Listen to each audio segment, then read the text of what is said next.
ఒక ఆయన ఎక్స్-సీఎం గారు రైతుల పట్ల ఎంతో అంటే వాళ్ళ మంచి కోసం నడుచుకున్న ఒక ప్రభుత్వాన్ని నడిపిన వ్యక్తి ఈరోజు వీళ్ళ కష్టాలు తెలుసుకోవడానికి వస్తుంటే ఆయన కూడా కలవనివ్వకుండా ఆంక్షలు పెట్టే పరిస్థితి. మొదటి నుంచి రైతు నీళ్ళు ఎట్ట ఇబ్బంది పెడుతున్నారంటే మొదట అడ్మినిస్ట్రేషన్ లోపంతో నీళ్లు అందించని పరిస్థితి. ఆ తర్వాత యూరియా కట్టలు అందక బ్లాక్లో యూరియా కట్టలు డబల్ రేటు త్రిబుల్ రేటు కొనుక్కున్న పరిస్థితి. ఆ తర్వాత ఈ తుఫాన్ వచ్చి నష్టపోతే ఇంతవరకు సోషల్ ఆడిట్ అనేది జరగలేదండి. మామూలుగా సోషల్ ఆడిట్ అంటే ఏం జరుగుద్దంటే జనరల్గా అగ్రికల్చర్ అసిస్టెంట్లు అనేవాళ్ళు లోకల్లో ఉన్నవాళ్ళు అందరూ పొలాల వెనకాల తిరిగి ఎంత నష్టపోయింది, పొలంలో ఎంతెంత నష్టం జరిగింది అనేది చూస్తారు. వీళ్ళు ఎట్లా ఉందంటే అరకొరగా అన్నీ రాసేసాం లేదు అనే ఒక క్లారిటీ లేకుండా, అలాగే నుంచున్న పంటనేమో ఇది ఆకుపచ్చగా ఉంది కాబట్టి దీనికి ఏం ఇబ్బంది లేదని వీళ్ళే అసలు రాకుండానే చెప్పేయడం. జనరల్గా మీకు ఎగ్జాంపుల్గా చెప్తున్నాడు అంటే రైతులుగా ఉండే వాళ్ళకి అందరికీ అర్థం అవుద్ది.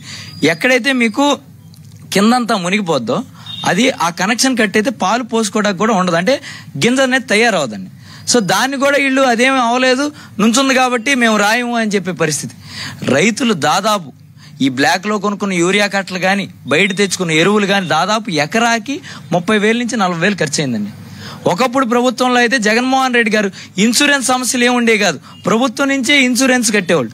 కానీ ఇప్పుడు 850 రూపాయలు ఎకరానికి కట్టమని రైతుల పేక మీద కత్తి పెట్టారు. దాని మీద కూడా క్లారిటీ లేని పరిస్థితి. ఈరోజు ఇన్సూరెన్స్ రాక ఇన్పుట్ సబ్సిడీ అనేది ఇస్తారో ఎవరో తెలియక అసలు రైతులు అనేవాళ్ళు ఎట్టా బయటపడాలనే ఆందోళన చెందుతుంటే కనీసం ఆ ఇన్పుట్ సబ్సిడీ కోసం లోపలికి వెళ్ళి సోషల్ ఆడిట్ జరగలేదు. రైతులు పంట నష్టం ఎవరెవరికి రాశారు, ఇట్లాగే మునుపటి కూడా పంట పోయినప్పుడు అందరికీ రాసామని చెప్పారు. టీడీపీ నాయకులు 5-6 పడింది ఊర్లో అంతే.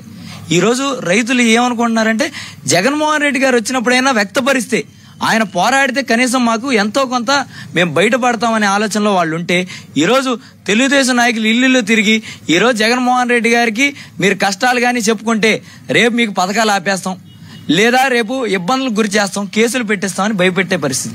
అయినా కూడా రైతులు ఒకటే డిసైడ్ అయి ఉన్నారండి, ఏదైనా రైతు బాగుండాలంటే జగన్మోహన్ రెడ్డి గారి వల్లే జరుగుతుంది కాబట్టి మా కష్టాన్ని చెప్పుకునేటప్పుడు కేసులు కడతారా, మమ్మల్ని ఇబ్బంది పెడతారా, మమ్మల్ని లాఠీలతో కొడతారా, ఇంకేమన్నా చేస్తారా, అయినా కూడా జగన్మోహన్ రెడ్డి గారి దగ్గరికి వెళ్ళి మా కష్టాలు చెప్పుకుంటాం అనే విధంగా రైతులు ఉన్నారు. ఖచ్చితంగా ఎన్ని రకాల ఆంక్షలు పెట్టినప్పటికీ కూడా